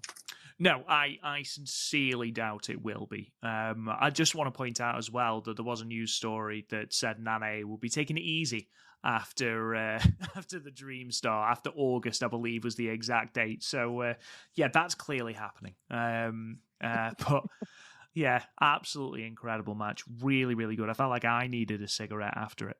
But yes, I imagine that Nanae will definitely be going after the red belt. Whether she goes after the white as well, I don't know. What was interesting here for me at the end was the two very differing reactions. Bearing in mind it was a time limit draw, Miko Ano basically just walks off without a backward glance. Like, unsmilingly, marches straight to the back, doesn't look back at any point, doesn't bow, nothing. Whereas Nanae is whipping everyone up into this passion-filled frenzy. And it was interesting that Miko Ano considered this a loss. You know, obviously going in, she was intent on getting Nanae to recognize her, to respect her, to understand that she's the one filled with passion.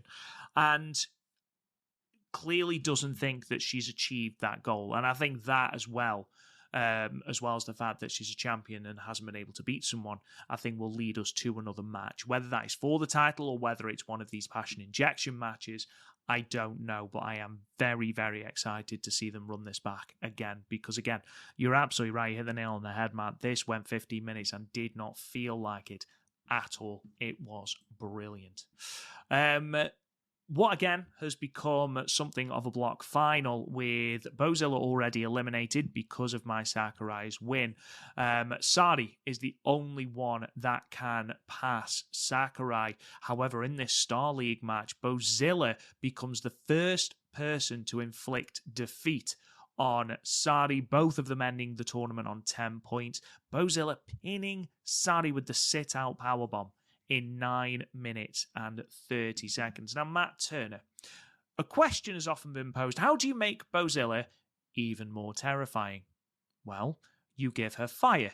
That is exactly how. Yeah, the German powerhouse comes to the ring breathing literal fire. It's quite the entrance. But most importantly, more important than Bozilla potentially being a fire hazard, is this is a completely different dynamic than we are used to in Sari matches in Marigold. In Marigold, Sari is seen not to the same extent or in the same way as Bozilla, but is seen as a destroyer. She has been running Roughhouse through this entire roster. However, here, she's mauled all around the ring and outside it. And it's very interesting to see how Sari deals with that change in dynamic, isn't it? Yeah, considering the fact that you mentioned Bozilla giving the fire-breathing gimmick, you basically just gave her the gimmick of my all-time favorite wrestler when Ricky Steamboat came back to the WWE in like 92 or 93. So there's dragon. That. Yeah, the actual dragon. That was really cool. Made it for a really cool visual, almost in front of 700 people and a fantastic building. Rob, before I forget, because I already forgot, I want to ask you this earlier. Is this the same venue with all the Jungle Kiona big matches, like the Momo match and the Mayu match? Because I know Jungle's from there. I think Jungle actually was backstage at this show. But is this the same venue as those? She was indeed. Yes, I think it was. Let me just double check, but I am 99.9% sure that this is the venue. It's either that or it's, because there's two that I get really mixed up with them. There's Nagoya International Conference Hall, and then there's the event center as well, which is annoying. So, yeah, the 2019 match was, Nagoya International Conference Hall. That's right. That looked like the same venue. It did, you're right. Once it started, it looked like the same venue. And I'm like, this venue looks like where Stardom ran, where Jungle had all those big matches that I think she only won the tag belts on. Yeah. And then I think it was the next day that she was backstage taking pictures with the rest. I'm like, that was nice. And then maybe the Hat Man maybe said, "Hey, Jungle, you want to get back in the ring? Let me know." Again, fingers crossed. But anywho, another story for another day. Yeah, this match was great, and you're absolutely right. Sorry, because she's such a hard hitter and she knows how to use her style. When we see these matches, whether it's in the few matches she had in Stardom, whether it's those fantastic matches we see on Sariism, whether it is or it's been here over in Marigold, even the matches that she's had with Chihiro Hashimoto, who's a legit badass. Sari's able to kind of go toe to toe with her. And I apologize, this is a fire truck going by, but she's going because wait, Bozilla just breathed fire, and this match That's in this what tournament it was is. fire. Nice. Oh, there you go. I'm on a roll today. You're on fire. Oh my goodness! And I'm not sorry about that. Look at that.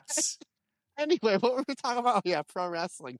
But yeah, Bozilla really just dominates Sari here, and we see a different version of Sari where she's kind of on the back foot of this match. And she has to eventually try to find a way to break down the bigger, stronger Bozilla, which again is another version of Sari that we've kind of never seen before. That she played quite well, but ultimately though it was Bozilla just blitzing Sari at the end. You know, Sari not only has not eaten any losses in Marigold, there's very rare losses she's had since she's been back from NXT. I think Chihiro Hashimoto beat her at one of the Sariism shows. Obviously, Mayu beat her at in that match of the year candidate at All-Star Grand Queendom, and really, so she doesn't eat many losses. And Bozilla, she has to hit the second rope moonsault for a falsie, and then she hits the drill pile driver, which I thought that was the finish. She kicks out of that, and ultimately it's that giant Liger bomb that puts Sari away. And what this does for Bozilla, not only does that make her an automatic contender for the red belt, which we saw her hold the red belt up. Obviously, that's the way we're going, and we should go. But now we're looking at Bozilla. We know that she has that drill hole pile driver. We've seen her break out the moonsault only like once or twice, only like when she really, really needs to. So we know that she can do that. But now we're establishing the Liger bomb as one of her big, big finishers. So she's kind of got three big finishers, which when you have a main event style wrestler going for a championship, knows that she can break those out when she needs to win the match. So that's going to be interesting as we go to this red belt match that I'm assuming we're probably going to get between now and the end of the year. Yeah, really solid match. Again, it left me wanting more because we're eventually going to get there. I had it at 4 stars, and just a really, really good tournament for Sari and Bozilla, with Bozilla finishing. Technically, they both finish at 10 points, but technically Bozilla's higher in the bracket because she wins the tiebreaker. Mm-hmm. So not only does she have the only pinfall on Sari in Marigold, but technically she finishes higher in the Star League with 10 points than Sari. So really great stuff, and great job again building towards what are we doing after the tournament. Looks like we're going to Sari and Bozilla for the red belt, which I am all for, partner. Yeah, absolutely. That seems to be where we're building. And it's worth pointing out as well that Sari is the only person to kick out the driller hole pile driver. And it took a driller hole pile driver, a moonsault, and the Liger bomb for it to be put away. So still kept incredibly strong, even though she lost in the tournament. It's the first match she's lost. They'll run it back as well. What was your thought of the way that Sari was manhandled? Do you think that there was enough give and take in the match? I was along the similar lines as you. I gave it 3 3/4. Do you think there was enough give and take? Do you think Bozilla took too much? And how do you see the inevitable title match, which they are alluding to massively now? How do you see that going in terms of a dynamic? You needed for Sari to lose in the middle of the ring to 1. So this way it establishes Mai Sakurai as the winner of the Star League. 2, a match you want to see run back where you have Sari, the babyface, in my opinion, the babyface in this scenario, to be able to build herself back up against the dominant heel that is Bozilla. And you wanted to give Bozilla, even though she wasn't winning the bracket, a big, big win here. So I had no problem with it. Maybe you could have gave Sari a little bit more, but I think it's going to make their championship match even more interesting. So I had no problem with the fact that Bozilla just not dominating, but you're not too far off, partner, especially at the end with the lariat, with the moonsault, with the drill hole pile driver, and then with the Liger bomb. But considering the fact that Bozilla had all those to defeat Sari, even though Sari's not getting any offensive moves in, you're still putting her over as a tough competitor. So yeah, I had no problem with it. I have a feeling that when that match does happen and we review it, I wouldn't be shocked if it's anywhere between the 4 1/4 to 4 3/4 stars match between these two fantastic wrestlers. Yeah, agreed. Moving on then, we have obviously the final of the Dream Star Grand Prix. The defeat of Sari means that Mai Sakurai will be joining Utami in the inaugural Dream Star Grand Prix 2024 final match. And as we predicted, Utami Hayashishita defeats Mai Sakurai with the torture rack bomb in 16 minutes and 38 seconds. Now, Matt, the moment that Utami Hayashishita strolls to the ring adorned in that Queen's Quest-style mask, I convinced myself that the result was a foregone conclusion. Fair play to Mai Sakurai, in that case, for making this such a good final regardless, because there was so many times. As I mentioned, I'd convinced myself that Utami had the match in the bag. Thanks to the two of the closest and well-timed near falls you're likely to see after the Tiger Suplex and the Maipan roll, made me bite down so hard on the false finishes. But it's Utami's selling of the STF. That camera shot of her staring at the ropes, like the light slowly going out in her eyes as she's staring at the ropes, literally just fingertips away. And she knows that all she's got to do is hold up that arm and grasp the rope. And it's so hard because Sakurai is choking the life out of her. To catch the expression on Utami's face, it's brilliant, teetering in and out of confidence. It takes everything that she has to get there. And at one point, I was convincing myself that she was going to pass out in the hold, which, would have been a huge shock. But at this point, I was like, okay, maybe they are giving it to Mai. But it also builds the STF as a lethal finishing move. Now, obviously, it doesn't lead to the finish, but this is why Utami is an ace. Just those little intangibles that make a match so much more compelling. I doubt there is anyone that is watching Marigold that didn't think Utami was winning this final. There are a few people who thought Utami wasn't winning it going into that very first match. But getting to the final now, I think everyone assumed that Utami was winning.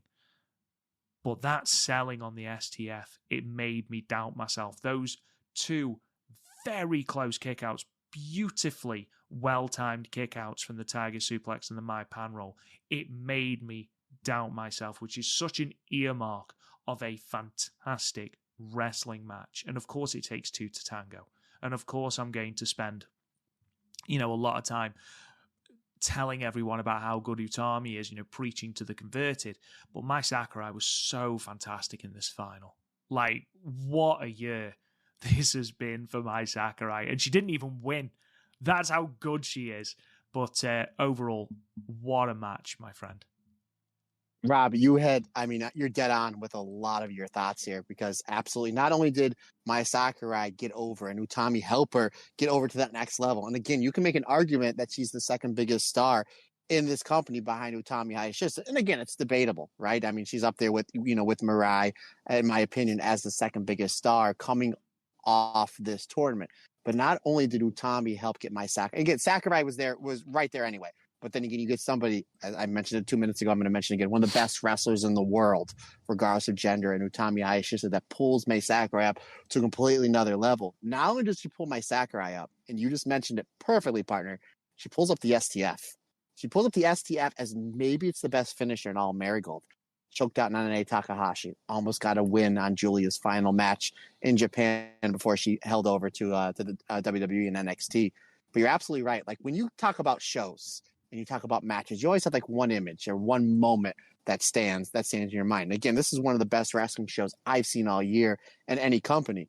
And whenever anybody says Dream Star, the very first Dream Star final night, the first image I'm going to have is Utami Hayashishita selling in the face and Mai Sakurai locking in with that perfect S grip on the STF. Again, great match with even a greater moment was that, because you're absolutely right. The back and forth was terrific. Starts with a big lockup.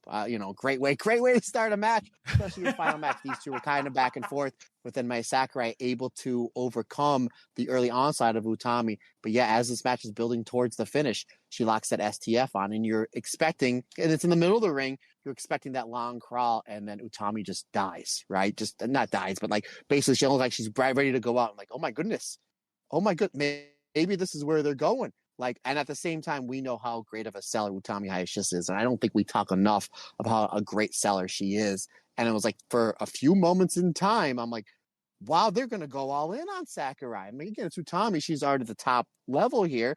So maybe they're just using this tournament and using Utami in the final to get Sakurai up to that level. That's what I was thinking about was going in, and the way that it was built. I'm like, I got no problem with that. And then eventually Utami gets the ropes, and then she starts building her offense back up. Where it's bomb after bomb after bomb. They teased the hijack bomb, which I thought would have been the finish. It wasn't. And I'm going to get into a little cool nugget there. But gets out of that, and then we see Sakurai, with the crucifix bomb, with the tiger suplex, the my pan roll, excellent stuff where it's just like back and forth. But then eventually to Utami Hayashisa hitting the shocking Baszler, and then the torture rack bomb for a 3. My good friend, 4.5 stars for me. This was a terrific match, one of my favorite matches of this entire tournament. And again, I thought that Utami would have won with the hijack bomb, but she wins with the torture rack bomb. Also the same move she used in 2020 to defeat Himeka to win the 5-star Grand Prix. And Rob, I don't know if you know this, but I'm going through my litany of notes. Utami Hayashisa is the only Joshi wrestler in the history of Japan to win the 5-star Grand Prix and the Dream Star. I'm not sure if you knew that, but you always give such great notes, not only here, not only on the internet, not only on the fantastic website that you do, buddy, but also in your 2 books, Living the Dream and Chasing the Dream, both available on Amazon.com. From the attorney himself, the baseball jersey wearing one, Rob Goodwin. But obviously Utami's the only wrestler to do that. But I thought it was really cool how she won this tournament the same way she won the 5-star Grand Prix with the torture rack bomb. Excellent stuff. Great match, and not only a great show, but a great tournament for Marigold. And I'm so excited to see where Marigold is going, because they have a lot of irons in the fire. They planted a lot of seeds, not only on this show, but this entire tournament. Again, 4.5 stars. And I'm super excited for the future of everybody in Marigold. Obviously, Utami, Mirai, Yuzuki, but of course, one Mai Sakurai as well. Well, 2 little known facts about Mai Sakurai. I don't know if you know this, Matt. Sort of inspired by your amazing fact giving, but Mai Sakurai is the only person not named Utami Hayashishita to ever make a Dream Star final. And this next fact, I know, this next fact actually comes courtesy of patron Steve Kaklamanos, who said, and this is only alleged, obviously, but apparently, Mai Sakurai's elbow drop kills vampires. Now, if that's true, that's quite impressive. It didn't kill Utami, and neither should it have done. But apparently, there you go. So that is a little fact that you can take to the grave. Don't say that you never learn anything on the Marigold standard. Couple of things I want to ask. What did you think of the crown of marigolds that the winner is presented with? I love it. I really do. I think it's a completely different look to Stardom as well. I think it sets it apart, because obviously there was, when they announced the Dream Star Grand Prix, there was obvious parallels to the 5-star Grand Prix and, things like that. And I think had they just given Utami a robe and a crown, they'd be like, right, this is just the 5-star. But that crown of marigolds, I really like. I think it's a really striking visual. You're absolutely right. You had to be different. I know there was a lot of people that messaged me and was like, oh, I want to see the crown and the robe. And I'm like, just Google Utami 2020 and you'll see it. Because it's right there. And the crown and the robe is really, really cool. Obviously, poor Mayu in 2018 couldn't get the crown to stay on her head, that's Mayu. Shock. Yeah, I was just going to say shock. Mayu do it. And the crown and the robe is really, really cool. But you're absolutely right. You have to do something different than what you did before when Hatman Rasi Ogawa, the genius that is Rasi Ogawa, was booking Stardom. So yeah, it's something different and something that was really cool. I absolutely agree with you. I love it. I love the crown and the robe. I love that. I love the giant trophy you get at the G1. All this stuff is really cool. Real quick, Rob, I just want to take a moment to put myself over, because you know how terrible I am at predictions. Now, again, we are coming off tournament season. New Japan, 70-75% of their stuff I watch. Obviously, everything Marigold and Stardom I watch. My pre-show tournament in the G1 was Yoto Tsuji defeating Zack Sabre Jr. I was close because they were in the finals, but with Sabre getting the win. Now we go over to Stardom, 5-star Grand Prix. Not only was my pre-show favorite right, my pre-show prediction with Micah defeating Saya Kamatani, I got 3 of the 4 wrestlers in the semifinals correct. So I did really, really well there. And then I did have Utami Hayashishita defeating Mai Sakurai in the finals of this tournament. So in tournament season, my predictions were really, really good. Now, what does that say, folks? Does that say, hey, when you bump into me in Vegas at WrestleMania season, that you should agree with me on everything that I gamble? Absolutely not. Not unless you're only betting $1 or $2, but absolutely not. Like I said, like we always say, a broken clock is right twice a day. So that's what happened to me. I just happened to be right twice in a day, but I was like shocked that I did that well in predictions, but but in a good way, because every single one of these tournaments, as we mentioned at the beginning of the show. Now, granted, again, I didn't watch everything in the G1, but everything that I did watch, I absolutely loved. And the 5-star was terrific. And this Dream Star was great as well. And it planted a lot of seeds with Marigold moving forward. Excellent, excellent tournament, my friend, with an excellent, excellent finish with, again, probably the right winner, right? I mean, Utami Hayashishita, I think majority of the fan base had Utami, that she kind of needs to win this tournament. And the way that they went about it with her losing matches to Nagisa Nozaki and losing matches to Mirai, I thought was really terrific. And now, again, we're on this road. Utami said that she's going to be challenged on the 3rd for whoever is the red belt champion. It's probably going to be Sari. That's your big dream match that you have going forward. What are you going to do with Utami in the time being? You could have her have matches with Mirai, have matches with Nagisa Nozaki, have her tag matches like she's tagging with Yuzuki coming up in these next few shows, help elevate Yuzuki. So over the course of the next few months, you can have her avenge her losses in the Dream Star. And then moving forward, run another match back with Nori. I got no problem with that, if that's the way they go. And then you could have her in tag matches, elevating some of the younger talent as we're literally, I mean, we're in the first week of October here, so we're just 3 months away from that match. So I think that's a good way to keep Utami busy. Sorry, it looks like she's got Bozilla, and then fingers crossed, Nanae Takahashi coming up before that big match, because that's the way that I think they're going with it, and I think a lot of people will agree. But great stuff for Utami to do on her road to that big red belt match coming up on the 3rd of January, 2025, my man. What a year. What a year. What a year indeed. So just a couple of awards that were given out post Dream Star Grand Prix. Similar to how Stardom give their awards, Marigold have their own set as well. The winner was obviously Utami Hayashishita, with the runner-up being Mai Sakurai. The Fighting Spirit Award, and it's funny because Matt actually brought this up word for word, is Miku Aono. The Special Achievement Award goes to Bozilla, presumably by pinning both the white belt and red belt champions. The Skill Award went to Victoria Yuzuki. And then we go to the Best Match Award, the Dream League. The best match was Mirai versus Koki Amare from Sendai Pit. I think that's a fair enough vote there, Matt. And then the Star League best match was the Korakuen Hall match from the 23rd, Sari versus Nanae Takahashi. Again, of all of those, I know that sometimes there's a little bit of discourse surrounding the best matches. There's not a great deal I've got to complain about there. I think that they're all solid enough picks. Yeah, absolutely. And again, it's subjective. Wrestling is subjective. You can like what you like. Yeah, you're absolutely right. You really can't. I guess if you can argue with that, but then I think you just need a hug. But no, really good stuff there. I like the awards. I like how Stardom's obviously always done it. I liked how Marigold is doing it as well.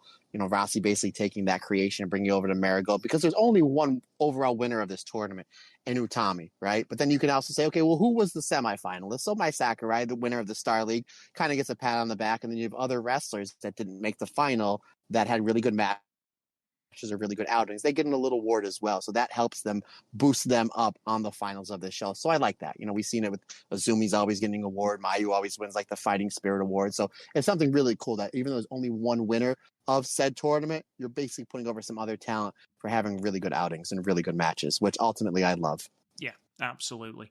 Now, before we get into previewing the next show and gaze at Julia, because I'm not going to bloody forget it this week, what are your thoughts, Matt? So obviously at the end of the 5-star, we just give our views and our little awards, which mean absolutely nothing, but there we are. So who is your wrestler of the tournament, Matt? We'll just do one each, because we don't want this podcast going 3.5 hours. So who is your wrestler of the tournament?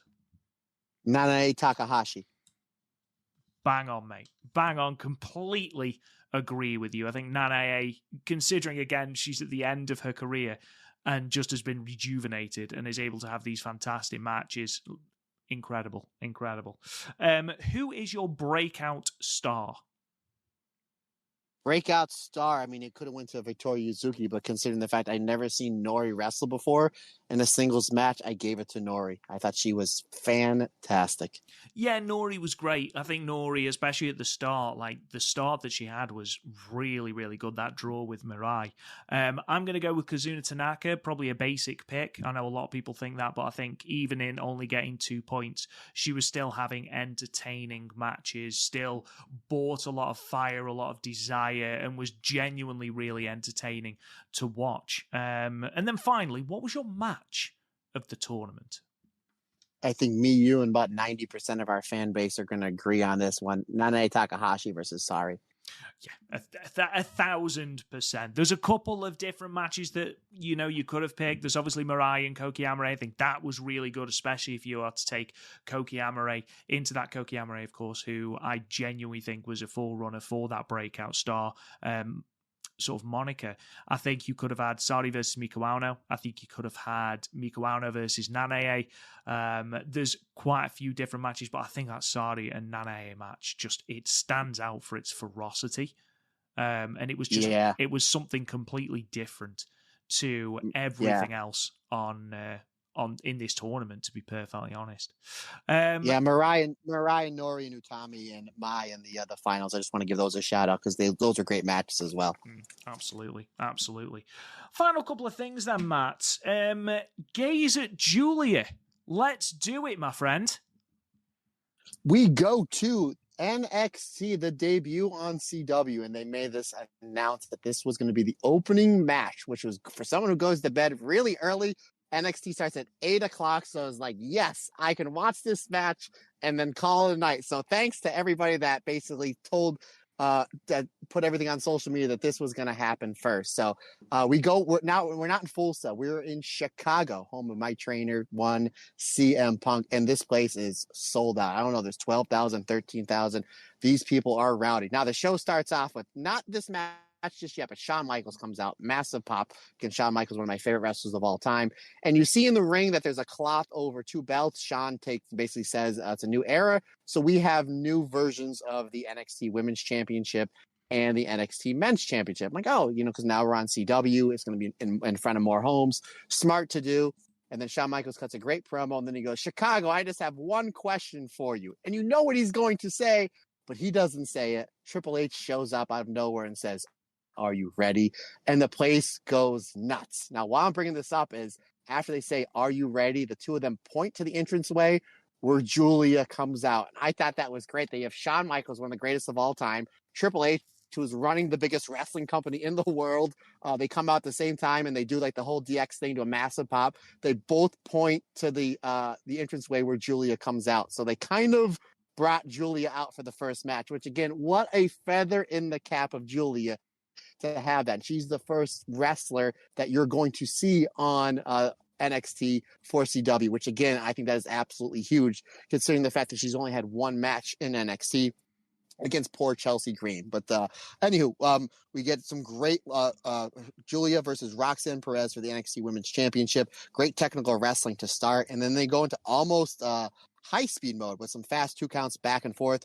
Roxanne Perez then slaps Julia full into the face, Rob. And Rob, do you think this ends well for Roxanne Perez? It doesn't, as Julia hits a series of headbutts. Now, granted, it's not the Tam or Sherry headbutts, but they're still headbutts from Julia. So that was pretty bad. We get a hammerlock belly to belly from Julia, like classic Julia stuff. And the commentating team, I think it's Vic Joseph and Booker T, they put over, which they've done before, Julia's accomplishments in Japan. They put over the World of Stardom Championship. They put over the Wonder of Stardom Championship. And then they put over the fact that she was the New Japan Strong Champion. So I like that. Again, we're referencing Stardom on a giant show like this, which I like that was really cool. And then you're adding more value to Julia, to the fan base that have never seen her before. Some great back and forth between the two. Roxanne Perez hits a beautiful suicide dive. She pitches Julia back in the ring to go to the top rope. That doesn't end well for her, as we see the signature butterfly superplex from Julia. We get some back and forth, terrific submission wrestling between Roxanne Perez and Julia, which Julia does lock in the Bianca and the Stealth Viper, and Rob, to the surprise of nobody, that the commentating team did not know the name of those holds, which I got a little hot at, but that's just my passion for pro wrestling and one Julia. Julia hits a backdrop driver for a 2 count. She hits the G trigger for a 2 count as well. She goes for the Northern Lights bomb, but Roxanne Perez rolls her up for a 2 count. Roxanne Perez then comes back with a strike exchange and then hits the Pop Rocks. But Julia, being the smart wrestler she is, she rolls the outside, knowing that Roxanne Perez needs a 3 count and able to defeat her. As Roxanne Perez goes to the outside to try to get Julia back in the ring, she's on the apron. Julia snatches Roxanne Perez off the apron and then hits a Northern Lights bomb onto the floor. Now, it was a little bit safer version of the Northern Lights bomb that we see Julia use. Regardless, it's still a Northern Lights bomb onto the floor. The two of them get back into the ring, and then Roxanne Perez leaves the ring to get the new NXT Women's Championship, distracts the referee. Then we see somebody in a mask hitting a double arm DDT to Julia, pitching Julia back into the ring. Roxanne Perez then hits the Pop Rocks for the 3 count. We find out the masked person was not Natsupoi, was not Clark Connors, but it was the returning Cora Jade, helping Roxanne Perez get the win. And on what was a pretty good match. Maybe my expectations were a little bit higher because I'm a huge fan of Roxanne Perez, and I've seen her have better matches. And obviously, Julia's had some of the best matches you'll ever see in wrestling. While it was a very, very good match, it really seemed like maybe there was something missing, and maybe that's going to be for the rematch. But ultimately, a terrific match, and the crowd, this wild crowd in Chicago, in the Windy City, they love themselves some Julia. So ultimately, I thought it was a great outing for the beautiful madness that is Julia. Yeah, it's a great match. Obviously, it was an interesting way to keep the belt on Roxanne Perez. I don't know where they're going in terms of how they're going to take the belt off her. I don't know if they're going to do a 3-way with her, Julia, and Stephanie Vaquer, or whether Cora Jade is going to get involved. I don't know. It's interesting anyway, and I've heard nothing but praise for that match and for Julia's performance as well. Got a massive reception, which I'm over the moon for, because it can't be, and obviously it's a huge opportunity for Julia, and she absolutely has earned that opportunity, but also, as she put on Twitter, it's a different language, it's a different culture, it's miles away from home. More credit to her for absolutely smashing it. So well done to Julia. Just before we go then, we're going to have a look at the shows that Marigold have planned over the next couple of days. And Matt, these are shows that are going to be taking place in Marigold's own ring. It's officially arrived. It's only taken 6 months, I think, but it has arrived. They put it on Twitter that they spent the day assembling it, and it is fully ready to use. There's 2 shows that are going to be happening in terms of Marigold this week. As I mentioned, the first one is going to be on the 5th of October at 176 Box Osaka. That's going to be video on demand on Wrestle Universe. It's going to be available the very next day on the 6th. The card is as follows: Kazuna Tanaka versus Flying Penguin, Bozilla versus Myla Grace, Naomi Ishikawa, Kamoma Minami, and Minami Yuki in a 4-on-1 handicap match. Misa Matsui and Ria Sato versus Chiaki and Nagisa Nozaki. Mai Sakurai versus Chika Goto. And then in your main event, Miku Aono, Natsumi Shozuki, and Koki Amare take on Utami Hayashishita, Mirai, and Victoria Yuzuki. Matt, obviously, that main event aside, what else are you looking forward to from the show in the Osaka box, or the 176 box?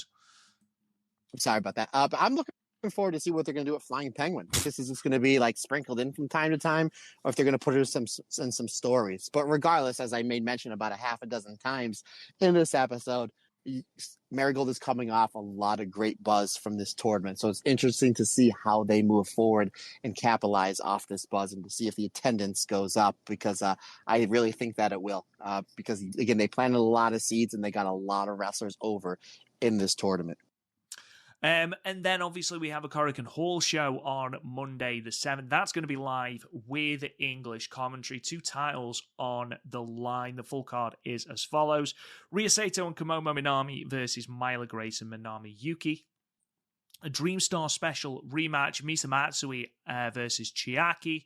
Utami Hayashishita and Kazuna Tanaka will be taking on the Passion Sisters, Nanae Takahashi and Nao Ishikawa. Bozilla will be teaming with Nagisa Nozaki against Sari and Miko Aono in what I imagine is a red belt preview match. I imagine we will get a confirmation that that red belt match will be happening sooner rather than later. My guess is at the next Korakuen Hall show, which I think is the 20th of October or something like that. Marigold Twin Star Championships on the line. Mirai and Mai Sakurai defend for the second time against the Twin Towers, Koki Amare and Chika Goto. And then in what is currently listed as your main event, but it could be either or of these matches, Marigold Superfly Championship, the champion Natsumi Shozuki making her first title defense against Victoria Yuzuki. Matt, a lot of interesting things here, but the 2 title matches, who do you think win the 2 title matches? Are we going to see any title changes? I don't think we will, but I wouldn't be shocked if the Tokyo Towers get the win. Again, I don't think they're ready just yet, considering the fact this is what they've only, Mirai Mai Sakurai, this is what their second defense, correct? Yes, correct. They defended against the Passion Sisters in August. Yeah, and I think that, again, Mirai coming off a really good tournament, Sakurai coming off a star-making performance in that tournament, I think that they need to get the win here. But however, Koki Amare and Chika Goto are very over in Korakuen Hall. I think eventually they're going to get the tag belts, but I don't think their time is now. And again, we've seen Rossi do this booking before, where they'll give somebody an early shot at the championship only to build them back up and then win. Again, we saw it with Julia when she won the red belt in 2022. We saw it with Saya Kamatani when she won the Wonder Belt. We've seen it with Tam when she won the Wonder Belt. We've seen it with Momo Watanabe in 2018 when she won the Wonder Belt. I think this is just the way that Rossi's going to book this, and I think it's the smart way to go about it. If I don't think the high speed, the super flyweight championship is going to change. If any one belt change, it's going to be the tag, but I don't see any titles changing. But I do see this being another fantastic show, my friend. Absolutely, and I do think, even though those title matches are going to be great, I do think that red belt preview tag has the ability to steal the show. I do think we're going to get some more Bozilla and Sari violence. We'll be back next week to talk about it all with you, ladies and gentlemen. Thank you so much for listening. We really hope you've enjoyed the episode. In the meantime, you can subscribe wherever you get your podcast if you think we deserved it. A 5-star review and a comment goes a long way to helping us out, helping us spread the word of Joshi to the masses.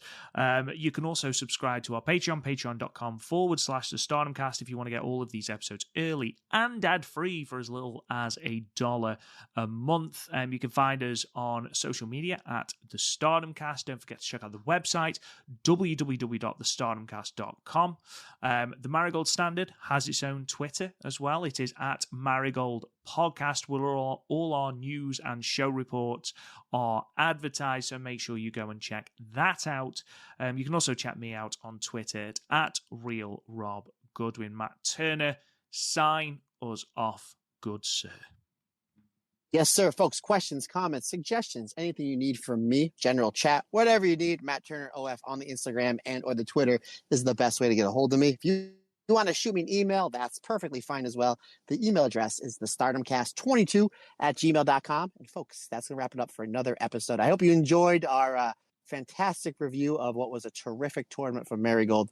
We appreciate your support. Can't do it without you because, like I always say, it's just not my podcast. It's our podcast. So all us together, everyone's different, everyone's special.